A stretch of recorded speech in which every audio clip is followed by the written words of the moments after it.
Have you ever wondered how much of your life is built around things you've simply accepted as normal? The way you celebrate, the way you network, the way you make friends, the way you handle stress, the way you fit in. Sometimes I think we don't even realize how much one thing has shaped our world until it's gone. So, what happens then? Today's conversation is about learning to experience the same world in an entirely different way. If you've stepped away from drinking or the things that used to numb you, you know it changes your life. But it changes the people watching you too. You become quiet proof that something better is possible. On Sober Life Rocks, we talk with people who realize that their choice wasn't just personal, it was a platform, a chance to be a leader, to shorten somebody else's learning curve, to do something that really mattered. If you felt that pull, you're in the right place. Subscribe and stay with us. Before we jump into today's conversation, can I ask you a small favor? If you've been enjoying listening to this podcast, would you take a second to subscribe wherever you're listening? And if today's conversation makes you think differently about success or work or the role alcohol plays in our relationships, I'd love for you to share it with just one person. Those conversations are exactly how change begins. And that's how community grows, not through advertising, but because listeners decide a conversation is worth just passing along. Thank you. Now, let's jump in. Today's guest is Nick Hansen. Nick is an award-winning healthcare communications executive, author of A Fragile Utopia, and someone who's become a powerful advocate for recovery, vulnerability, and mental health.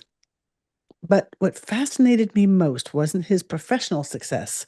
It's how he describes his recovery, not simply as just quitting drinking, but as completely changing the way he experiences the world. Nick, welcome to Sober Life Rocks. Hey, thanks so much for having me. I really appreciate being here. I'm super excited. And we just talked about the fact that you're in Minnesota, and I know summers are beautiful there right now, but hang on with all the wildfires. It's just one of those things that we all go through. There's like about 8 of the months in Minnesota are really great. And then we had to power through the winter. If you can just get through the really bitter months, January, February, March, the rest of the time, it's a great place, I swear, despite what you may see in the Amazing. media. Amazing. So, Nick, imagine that someone followed you around for one ordinary Tuesday before you got sober and then followed you around today. What would they notice that's completely different that has nothing to do with alcohol? And that's a good question. And I think before I got sober, I think probably one of the biggest differences alcohol was incorporated into almost everything I did in every way, shape, and form. So whether it was a work function, a professional function, a gathering with family, going to a concert, playing golf, whatever it is, it included alcohol. And I thought that that was just the way it was and the way it had to be. I was conditioned to that in our culture, growing up that way through my personal and professional life. Honestly, the things that I do in my life, like on a regular Tuesday or to the next one, they are not that much different. Alcohol is just not a part of them. That the things that I do, I'm able to be more focused and show up a little bit better. I mean, there's some things I've gotten back since I've gotten sober, but the activity hasn't changed that much. So I think it's the myth that I had where I thought that I had to have alcohol in all these things that I did to be like an essential part of all these avenues in my life. It doesn't need to be there. And surprise, I still have as much fun, if not more fun. I'm able to show up more intelligibly and socially and happily and be there 100% all the way when I'm sober. So it's really it's been fantastic to realize that. And it did. I was worried about it, right? When I got sober, I knew when I had a problem with alcohol, so I had to quit. But I was worried, I knew it was the right healthy choice for me to make for my physical health and my mental health. But I was worried about my social life and the impact that would have on how I showed up and the things that I did in my life. Yeah, and I saw somewhere that you said that recovery changed the way that you interact with the world. Like, can you just give me just an ordinary example? Like, not something dramatic, but just something today that feels completely different about how you interact with the world? Well, there's a lot of ways, but I mean, just without alcohol and at events, I'm more present, right? I'm focused Hmm. and my mind's 100% there. I'm focused 100%. I'm not thinking about consuming alcohol or altering my mind or becoming more comfortable or anything like that. I'm focused on what I'm doing 100% all the time. And that's a real blessing. I mean, when I'm playing with my kids, I'm 100% focused on what they're doing and how I can interact and Hmm. how I can show up. If, I'm with a friend and I'm golfing, I'm actually thinking about my golf stroke and not getting a Coors Light on the turn or, having another drink. If I'm at a movie or a concert, I'm focused 100% on the show that I'm watching and the music or the art that I'm consuming. And that has brought so much joy and pleasure to all these events and really enriched the canvas rather than take away, which is that's what I Yeah. thought I was going to lose was how am I going to have fun at this stuff? How am I going to be Hmm. able to experience life without, being inebriated or having a couple of beers to relax? How am I going to talk to people without, having a couple of drinks to loosen up? Um, So take me back to the person who was in that place, the Nick while drinking. Like, who were you internally? What was going on? What was the reason behind why this drinking sort of took over all of the things? I think a big piece of it for me was it was the environmental and cultural impact that I had growing up. I mean, I'm an elder millennial. When I grew up and where I grew up in the Midwest, alcohol was a part of everything from birthday parties to holiday gatherings to work events to anything that happened. Alcohol was a part of it. And it wasn't necessarily even at those things that alcohol was like people were getting like obliterated or really drunk or anything like that. It was just a key piece to like socializing and being present. Is alcohol is a huge piece of it. So I was really conditioned to that. I grew up with that and it was normalized. And when I, became older and of age and started doing that, it just like became something that it wasn't a question of whether I was going to do it or not. It was a piece of the puzzle. It was part of the equation. So it was like it was ingrained into me. It was something that was always there. So it just became like from the time I was a teenager into my 20s, it was just part of the culture. And then you would go these places, you would see everybody drinking. It just became who it was and how it was until eventually, right? I mean, it's not like every time that you drink or you drink at a social event or a gathering, there's detrimental consequences or anything like that. But it, eventually after years and years of consumption, it became a crutch. And then it became, how, like I mentioned before, how am I going to do this thing if I'm not drinking? How am I going to enjoy this experience if I'm not drinking, if I don't, have a couple to cut back? And then that becomes the focus more, right? So it takes away from the experience that I'm having. Instead, it's like the most important thing is that I have alcohol or that I, am able to consume, some beverages so that I can, do this thing, which really I found in sobriety took away from the experiences that I was having in life. You have a book out called Fragile Utopia. Where is that? What is that title about? That's a good question. Nobody has ever asked me that. You're the first person. Okay, so it goes back to kind of what we were talking about. It's like we grow up.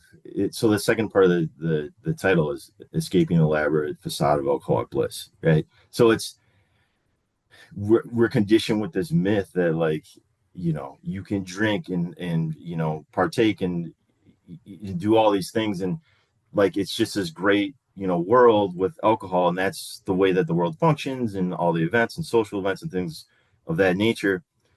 But it really is like it's fragile, right? It doesn't take that much to fall apart for the puzzle to start cracking, for everything to fall apart, because when you start mixing substances and alcohol into the equation and your prefrontal cortex isn't working and you're having impacts and all that stuff, like it's great, it's a utopia until it's not. And then all of a sudden it gets real fast and you start seeing the consequences and the problems of, having alcohol in all of these things. So I look at it like, yeah, it's like we're told that if you want to live this wonderful utopian lifestyle, alcohol has to be a piece of it. And it is for some of us, and it certainly was for me. but it's really fragile, and it started to crack for me, not too long after I started drinking, and I saw that in it. And I think I had to get my sobriety where I could really see that more. And I Hmm. and I have seen that.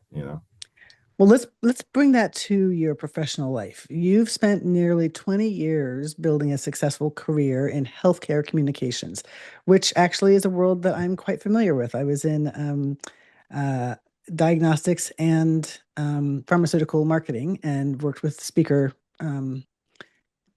KOLs. And so I know that's a world where there's conferences and client dinners and happy hours and networking and, all the relationship building happens with alcohol somewhere in the picture. So I'm curious, what role did drinking play in your professional life?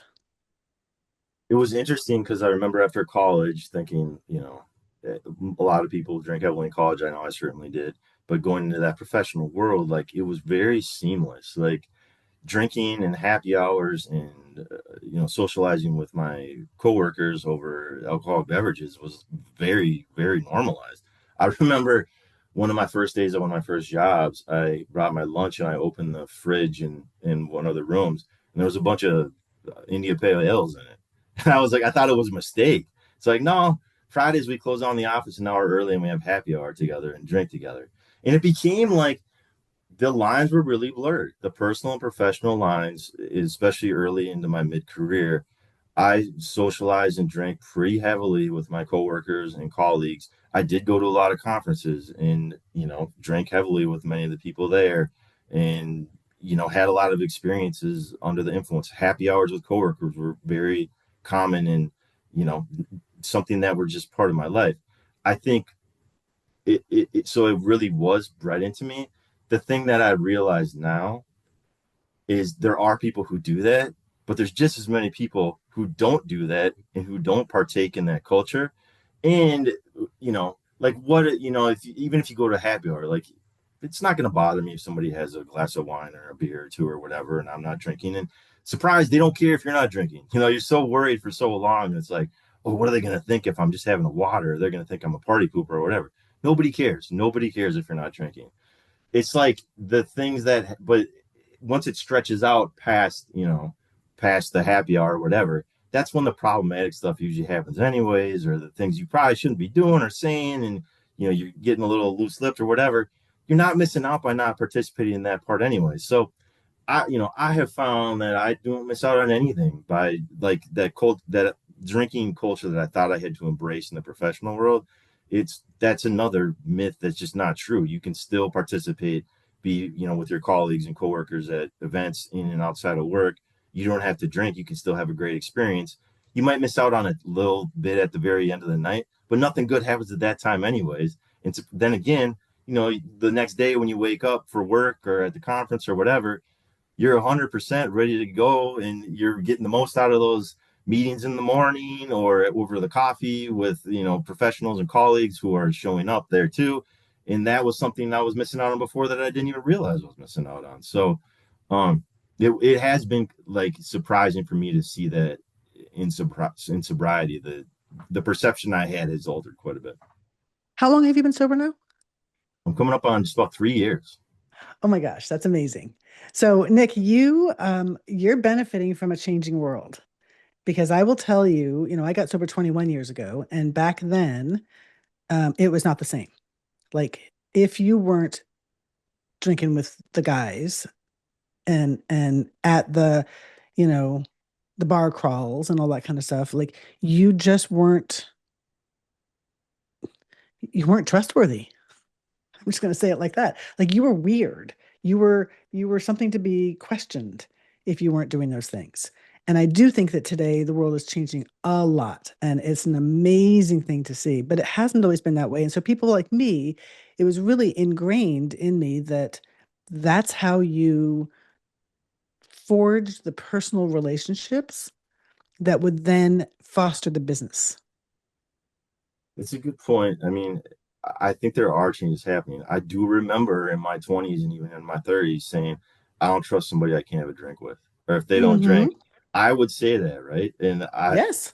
like that was part of my mantra. I'm not sure really why I thought that, but I will say I've been pretty public about my journey and my sobriety and sharing the benefits of, what it's given to me. It's honestly probably one of the best things I've ever done professionally in addition to personally. People have been overwhelmingly supportive. Like I mentioned before, nobody cares that I'm not drinking. None of my friendships have gone by the wayside. If not, they've gotten better. I've connected with more people. And I think this stigma is going away a little bit. I was afraid I was going to have Hmm. the scarlet letter on my chest and people were going to see me. He's broken. I can't trust him anymore. He's an alcoholic. He's really, like, I'm not one on my team. I'm going to hire him. Instead, I have people asking me to come speak. I have people who want to have coffee. I have people who want to do networking. I have people who are interested in what I'm doing and offer me congratulations. And it's also been really refreshing. Um, to just be honest and real and talk about what it's like in finding sobriety in my journey and people embracing it. I think sometimes we get sick of being, on our LinkedIn or Facebook or Instagram or wherever you are, it's everything that looks so perfect all the time. And, every job update or kids photos shared or vacations, like you see only like the best top 5% of what everybody's doing. You think they're just having this amazing life. But for me to have been like real and share my journey and talk about, my struggle with alcohol and being the benefits of being sober, like I think people appreciate that. They really resonate. Like, life isn't all rainbows and birthday cakes. Like there are some difficult things, and I think it's I think like you mentioned before, we're embracing that more as a culture. I'm sitting here just feeling like all this joy bubbling up because I'm so happy to hear that that's been your experience. This is the world I envision. I envision a world where it doesn't matter what's in your cup. I envision a world where people embrace each other along their journeys wherever that might take them. And that's so exciting to hear. Now, one of the things that we at Sober Life Rocks are doing is we're going to have our second conference next March, and the topic of it is to focus on how can we change the way that we gather so that alcohol isn't the center of it, but rather just a side feature. So early on, you mentioned all of the things, the ball games and the fishing trips and the birthday parties and the barbecues and the professional gatherings, all of which were fueled by everybody drinking.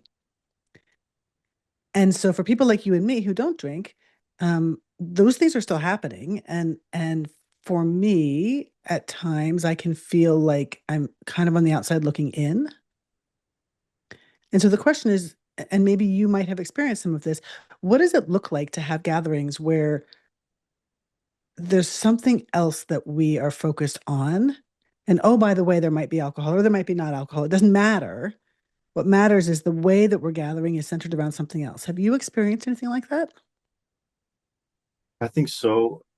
I think that's the key. Is like I also in my sobriety, which I'm very happy with. I don't want to tell other people how to live their lives. So I don't want to like step up on a pedestal and be like, don't drink, it's bad. Or, like you have to make your own choice, right? Just like we know if you eat at McDonald's for every meal, it's probably not a good choice. But we all have reserved the right and we have the ability to make those choices that we want, and I was just hoping that I wouldn't be judged for this choice, and I haven't been. So I think the key has been like just being able to focus on the event and or showing up or whatever has there hasn't had to be that much of a change. If the event is just drinking, then I don't participate. If the event is like we're getting together, I'm getting together with my college buddies or whatever, like we're going to be drinking heavily or it's the poker game and it's everybody's binge drinking. I don't want to be a part of that. But if everybody's getting together and we're doing something and there's a beer or two or a glass of wine, I can still focus on whatever the Mhm. activity is, whatever the event is, or playing the game, even if it's poker night or whatever. Like I can still do all those things. And like I mentioned earlier as we were talking, I enjoy it even more because I am 100% involved in that activity. And I think you'll probably find that at the conference coming up, you'll have richer conversations. You'll connect with colleagues, even more deeply. whatever, if you do a fun event with people or you get together, like you'll focus on whatever that thing is more than just like the drinking part of it. And you certainly will feel a lot better later. And, that part of your brain that tells you, hey, maybe I shouldn't say this thing or do that thing, like it'll be fully intact. And, you won't be thinking later, like, oh, should I have said this thing or not said this thing, or did I send this text or that? Like that won't be in place. And, it's, I can't see any, it, it's a really good change and it's exciting. I'm so happy. Um, you've talked a lot about how you're so open about this. I want to know about the decision-making process. Like, when did you kind of come out as being sober and why? And like, what was the thinking process that led up to that? Yeah, I mean, I knew almost immediately when I was done, I was done. Like when I decided I went to inpatient treatment, I knew I wasn't gonna drink anymore. I knew I needed help. So I mean, I gave up and I went to get the education. I needed to learn. I had to do all the things. I had to find the community. I worked a program, all that kind of stuff. But I also knew I started writing my book when I was in inpatient treatment. So I knew it was going to be a piece of like my story and my journey and something that I want to share and be open with. But I did wait a full year, right? Because I wanted to like my first year in sobriety, I really wanted to focus on just myself and just taking care of myself and my wellness, my sobriety, and doing whatever I needed to take care of that. And it takes some time. Like, we all get excited. We go to the gym for 2 days and say, oh, I'm good. I'm on this big I'm a gym fitness kick. rat. But then, yeah, but then in 2 weeks later, you don't, right? So it's the same thing with like my sobriety. It's like I need to do it for at least a little bit before I am heralding from the rooftops on how fantastic, this new life is or how much I've changed. Like I have to do some work. And for part of that too was, I worked a program of recovery that helped me deal with some of those things inside of myself that I, needed to deal with in some of the relationships in my life and some of those different things. So that gave me time to really do that. But once I got a year out, it's like I felt like I didn't have anything to lose. I felt like there was nothing for me to lose. And I'm comfortable sharing, I'm comfortable talking, I'm comfortable, public speaking, I'm with all that kind of stuff. So I figured, and part of my recovery program is giving back, right? Volunteering, helping other people, sharing, my story. So I figured this is the way I could do it. Like I can talk to other professional people, I can talk to other parents, I can talk to other people who are in my situation and colleagues, and they hopefully see them a piece of themselves in me, and they can benefit from, maybe somebody younger and they see some breadcrumbs in the story that I'm telling that help them come to the realization that, hey, maybe I ought to consider this or make this change, or this isn't going to go anywhere good. So maybe I should stop and, go this way. So it's been like, I think I knew from the very beginning, even though I didn't share it like immediately, that I knew I wanted to share my story. And it has been, I have found what I was hoping was that people would resonate with my story and they would take a thing or two away. It has really happened. Like, and it's not necessarily people. I thought that it was going to be like other people who are struggling with alcohol or addiction.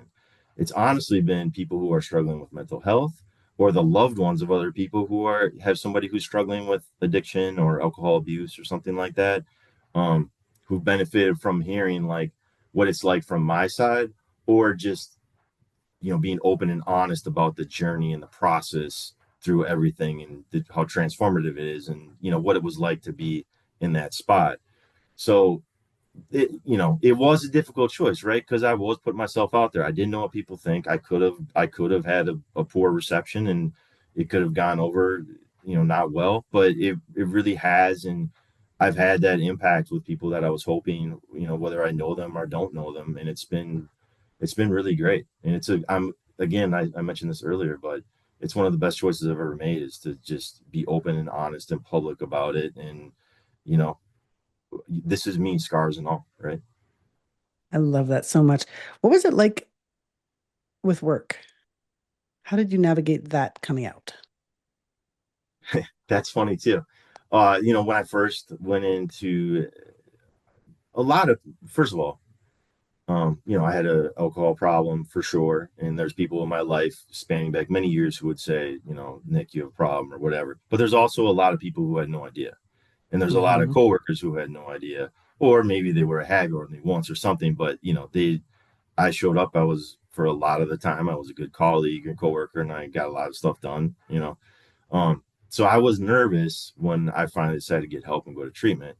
And I just told like only the people who needed to know that that Hmm. was what was happening. As I underwent kind of my transformation through, treatment and, working my program and recovery and all that. In the very first meeting back I had with my team after being away for like 6, 7 weeks, I just straight up told everybody I was gone for treatment for alcoholism. Here's what happened, and here is like where I'm at. And the best way that you can show up to support me is just be the best version of yourself and don't worry about me.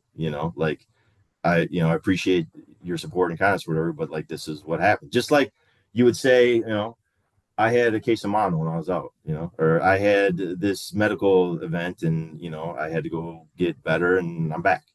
And I said it. And you never know, right? Like, are there whisper campaigns? Maybe, probably. Do some people look at you a little bit differently? Possibly. It can happen. But like again, I found almost everybody super supportive. I mean, I told my immediate group, and then I was just open about it as people asked me. Within like about a year of my recovery, I gave a talk to the entire hospital that I work at. I talked about my recovery journey and how it has changed me, and my mental health struggle and all of that. Right, like within a year of getting sober, I spoke to the entire workplace about it. So it's Yeah. totally been open, and I don't know that every single workplace or culture would be so embrace it so much, but it made my journey a lot easier having a supportive workplace and colleagues and professionals to help me on that journey. And that did. I think part of it, like, I'm glad I made that decision from the very beginning too, to just be open about like, here's what happened to Hmm. me, and here's how I'm moving forward. So brave. And I'm so, like I said, I'm filled with joy hearing all of this. Um, Yeah, I wanted to, when I opened, it was because I talked about how um sometimes our lives can be exactly the same and yet they're entirely different. And one of the stories that I tell about my own journey was that I justified my drinking as the medicine that I needed to cope with all the stress. I mean, if you had my life, you would drink too.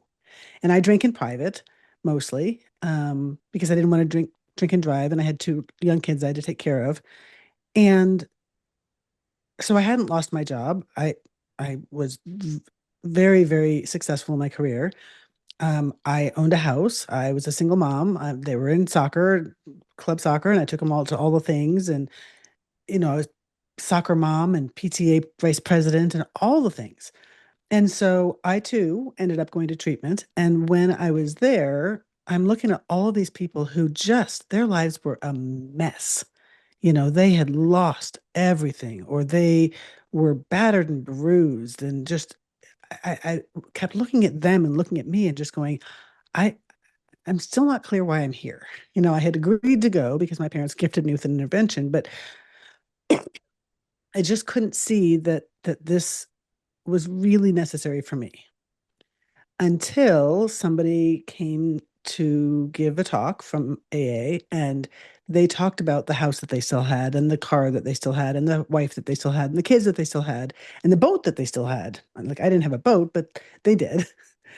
And what they came to realize was that there was nothing inside, that they had lost everything inside.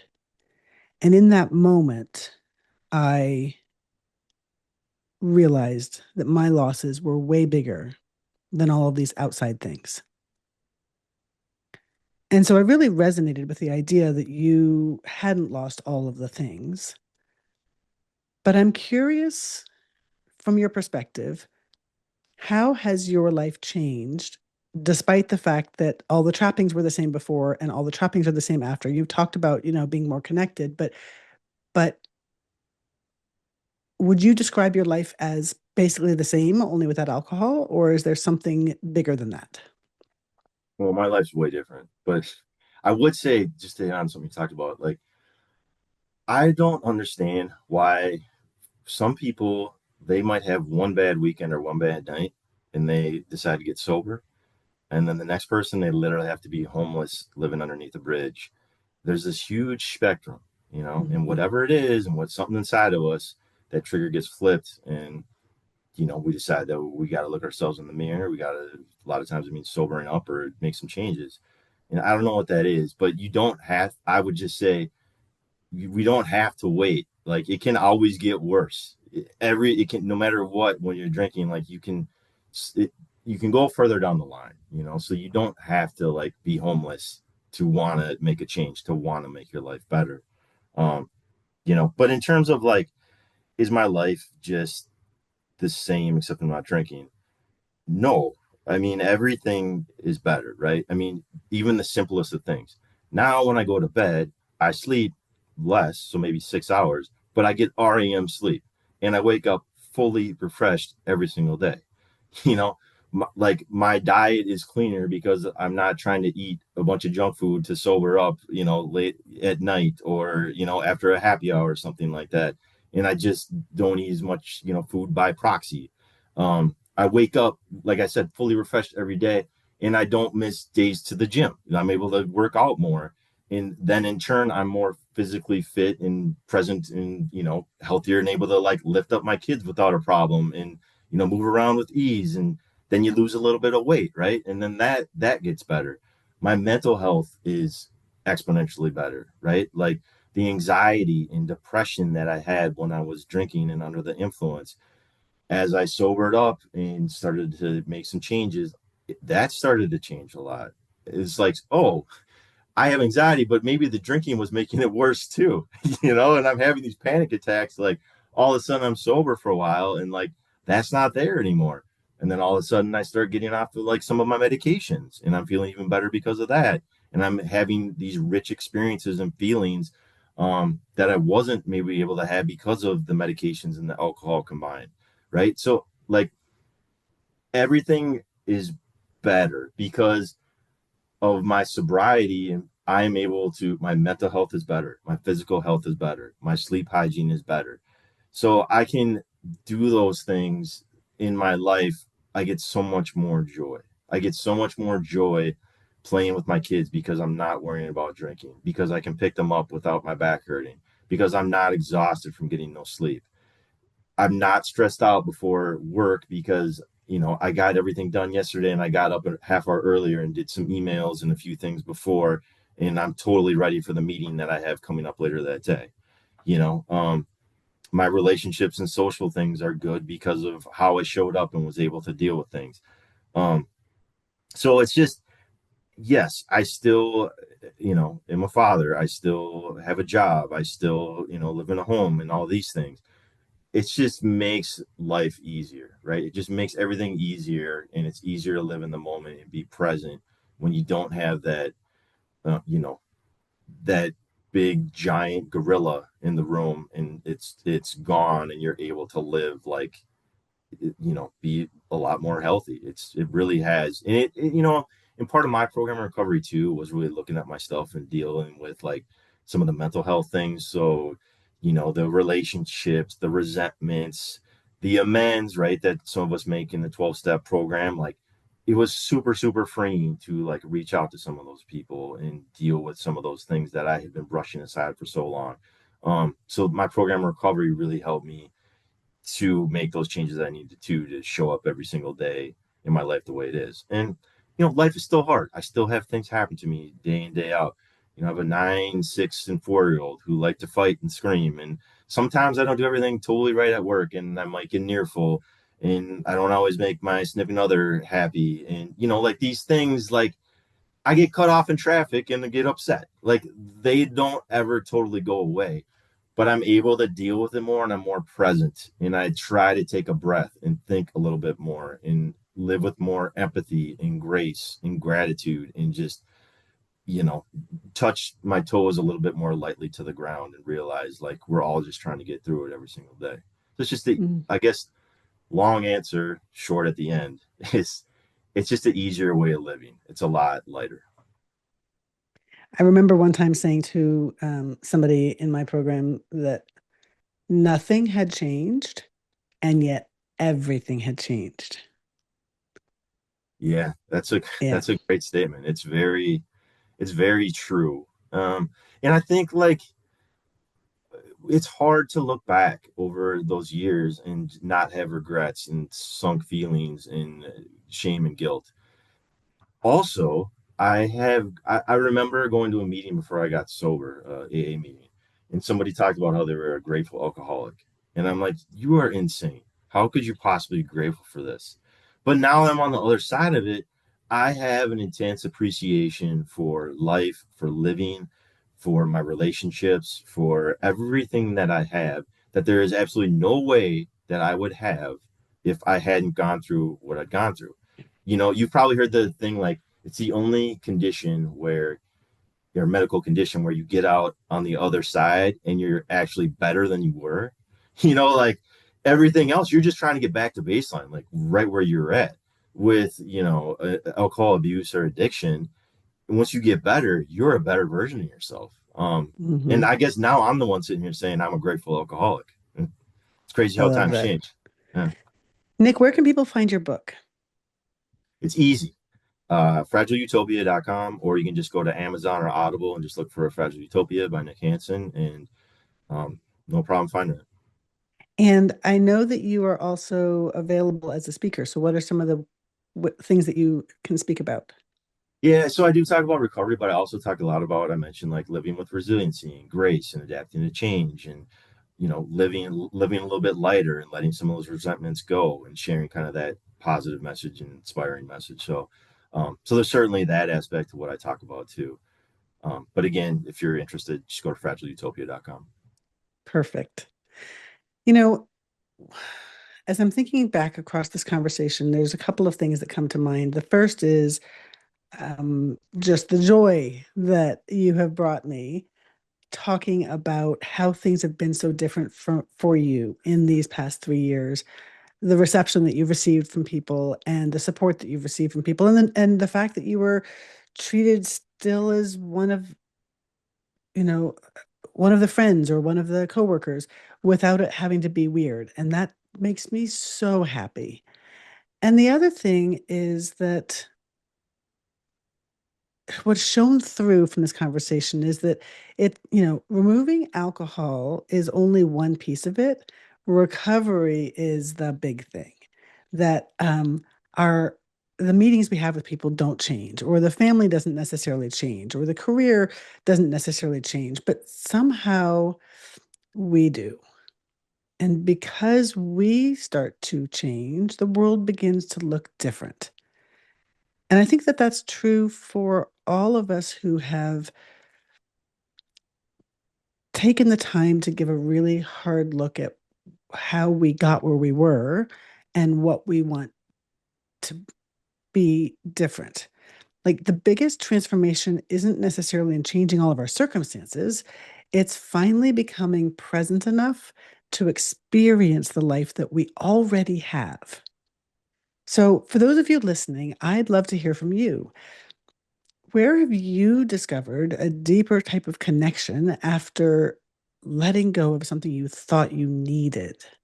Share your thoughts in the comments because we read everyone. Nick, I want to thank you so much for coming on with us. It's been a real joy. Thank you so much for having me. I really appreciate it. And remember, it doesn't matter what's in your cup. What matters is what you're building your life around. See you next week.